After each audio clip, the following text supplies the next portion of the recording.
আহলান সাহলান। আজকে রোজার পয়লা দিন।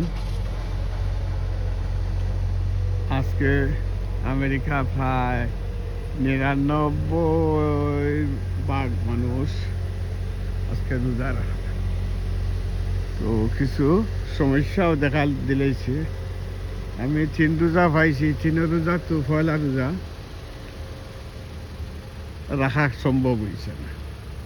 দেশের কিছু ফতোয়াবাজ বেচা বহল আও দেশেও আইছে। এরা আগরামলে বর্জোয়া তারা চিন্তাধারা রয়েছে। স্মরণর ১৯৫৮ ইংরেজিত ফুল সাইন ও রোজা মাস আছিল গেছিলাম। আমার কইল ও ভাই দোকান সাইন উঠানো গিয়া রুম দেখা যান নি আতর। কইলাম না দেখা যান না, বলে দেখাও। তার মানে লেগে এখনকার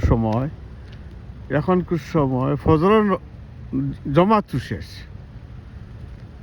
কিন্তু নিয়তেও বরকত আল্লাহ তারার নিয়তে কবুল করছে, অবশ্য করব। কিন্তু এখন প্রযুক্তির দেশ,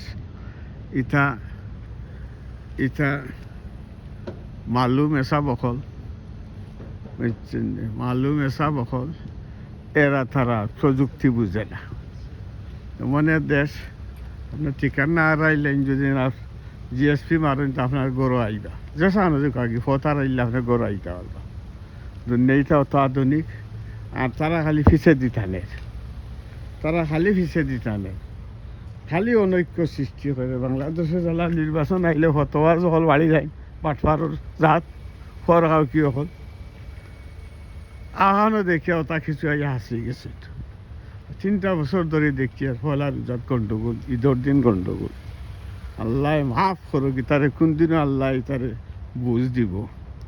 আবার প্রযুক্তিরে এখন বিশ্বাস করে। আগে তো হয়তো শান্ত ভাড়া মারছে যে কাফির। আমার মনের নাসাগঞ্জ মসজিদেও হয়েছিল এক মোল্লায়, পূজারি মোল্লায় মরি গেছে, গিয়ে বিশ্বাস করবো শান্ত ভাড়া মারি দিছি কাফির।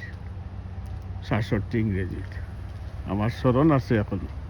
তো এইটা খাটমূল্যায়ন কোন দিন এইটা ঠিক হইবা। এইটা খাটমূল্যায়নটার কারণে ইসলামী দল হোক কোনোদিন ক্ষমতা যেতে পারতো না। আল্লাহ মাফ করুক। আসসালামু আলাইকুম।